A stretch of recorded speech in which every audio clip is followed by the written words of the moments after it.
Coming up on Mountain News at 5:30, John Calipari confirms he is leaving his post as the head coach of the Kentucky men's basketball program. Plus, the Arizona State Supreme Court issues a major ruling regarding abortion access. Plus, we are tracking some more rain chances tomorrow and possibly some storms by Thursday. Your forecast coming up as Mountain News at 5:30 starts now. Dedicated to southern and eastern Kentucky, this is WYMT Mountain News at 5:30. Good evening, I'm Steve Hensley. Earlier today, John Calipari addressed the Big Blue Nation on social media, confirming what had been reported within the last couple of days. He is leaving his post as head coach of the Kentucky men's basketball program. We caught up with some fans to get their thoughts now that Coach Cal has confirmed he's looking to move on from Lexington. It's just the pride and joy of Kentucky, I think. I mean, it's something that we really love around here, and it means a lot, you know, I think to a lot of people around here. I'm not happy he's leaving. Not at all. I'm scared of who's coming in next. Well, for the first time since 2009, the Cats will now be looking for a new head basketball coach on the men's side, and there's a lot of speculation on that front right now.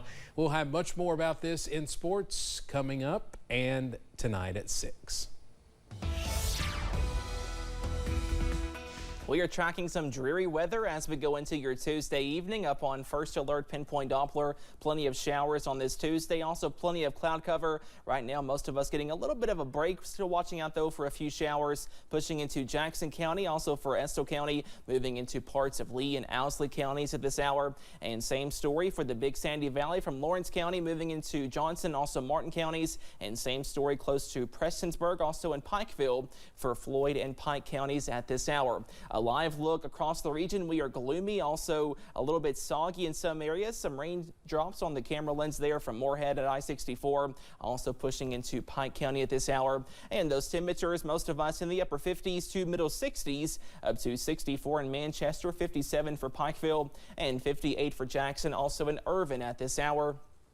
And we are not done with the moisture just yet. Notice as we zoom out, tracking some severe weather in Texas, moving into Louisiana, and that could kind of spark a few strong storms in our region as we go into parts of your Thursday. Notice this is from the Storm Prediction Center on Thursday, and this is a level 2, slight risk of severe weather from London to Pikeville and back to the north. More details on that Thursday system, plus a better weekend coming up in just a few minutes. Steve? Cameron, thank you. The first parents in the U.S. to be held criminally responsible in their child's mass shooting at his school were sentenced to at least 10 years in prison. Family members of the 4 victims killed addressed the court prior to sentencing. CBS's Christian Benavidez reports from Miami. The lack of compassion that you've shown is outright disgusting. The mother of shooting victim Madison Baldwin broke down in court, accusing James and Jennifer Crumbley of giving their son Ethan access to a handgun and ignoring his mental health. In 2021, the 15-year-old opened fire at his Oxford, Michigan high school, killing 4 fellow students. Your Honor, I request that the maximum sentence be enforced, as it will never come close to the life sentence I was given. In separate trials, the Crumbleys were convicted of involuntary manslaughter despite arguments from their lawyers that they had no idea their son was a threat to the community. Appearing together Tuesday, both addressed the court, expressing remorse, but also seeking leniency. This could be any parent up here in my shoes. Ethan could be your child, could be your grandchild. My heart is really broken for everybody involved. But in the end, Judge Cheryl Matthews sentenced them to at least 10 years in prison, criticizing the couple for their inaction. Opportunity knocked over and over again, louder and louder, and was ignored. No one answered. Legal analysts believe this will impact future cases. This isn't just saying we want to punish the Crumbleys. It's saying to other parents, look at where your guns are stored. Check in on your kids. This is very much about sending a message outside of this courtroom as well. Ethan Crumbley pleaded guilty and is serving a life sentence. The judge said his parents have a right to appeal. Christian Benavides, CBS News. The defense had requested the sentence to be time already served, about 2.5 years. The FBI arrested a man for reportedly making plans to attack churches in Idaho and pledging his allegiance to ISIS. The Justice Department says 18-year-old Alexander Mercurio planned to attack churches in Idaho. Investigators believe his efforts intensified after ISIS took responsibility for last month's deadly attack on a Moscow, Russia concert venue. Mercurio was charged with attempting to provide material to support a designated foreign terrorist organization. Federal authorities are making sweeping progress in arresting those who stole COVID-19 pandemic relief funds and prosecuting them. Today, the U.S. Justice Department said its COVID-19 Fraud Enforcement Task Force has seized nearly $1.5 billion in stolen funds. More than 3,500 people have been charged with federal crimes related to COVID relief fraud, totaling more than $2 billion. Arizona is the latest abortion battleground state, with its Supreme Court reviving today an 1864 law criminalizing almost all abortions. Reproductive rights advocates are pushing to get a measure protecting abortion access on the ballot this November, with the issue central to the upcoming presidential election. CBS's Danya Backus reports from Los Angeles. Arizona State Supreme Court turned back the clock Tuesday, ruling the state can enforce a law criminalizing abortions, except those to save a mother's life. That law was passed before Arizona was even a state and before women had the right to vote. Democratic Governor Katie Hobbs. I refuse to allow extremist county prosecutors to use this abortion ban to lock up women and doctors seeking or providing needed health care.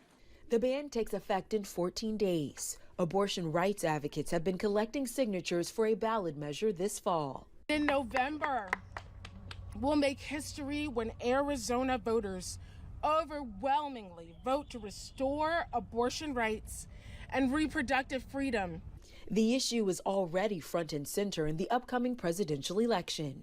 The states will determine by vote or legislation or perhaps both, and whatever they decide must be the law. Monday, presumptive GOP nominee Donald Trump announced he supports states' rights on the matter. Some conservatives have criticized the former president for stopping short of a national ban, but other Republicans back the move. The fact of the matter is he knows, and I know, that it's consistent with the majority of the American people.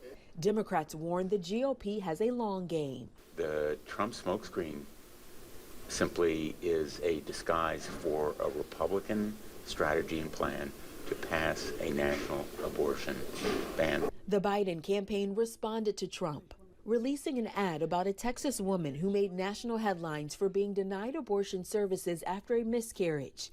She says she may not be able to get pregnant again. Danya Backus, CBS News.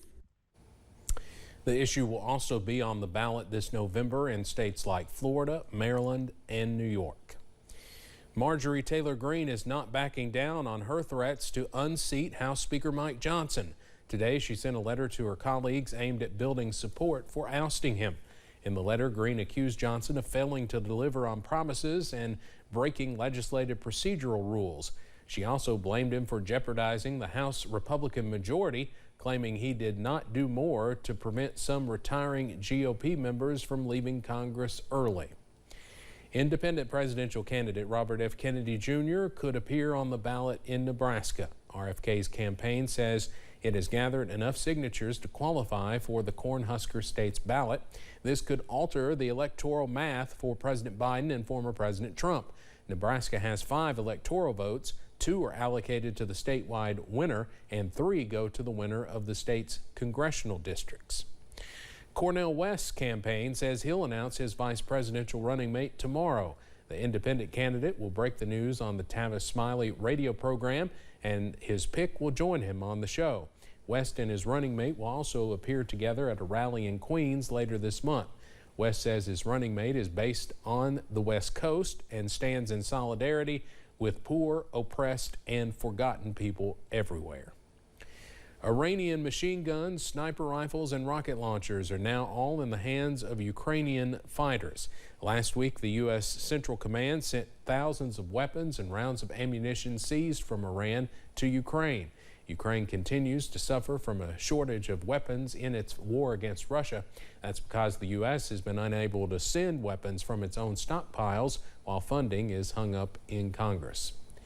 Coming up on Mountain News at 5:30, if you're looking to buy a house, it's not just the mortgage you should be saving up for. Tips to help you budget for a new home. Plus, we are watching out for a strong storm threat by Thursday. Your first alert forecast after this break.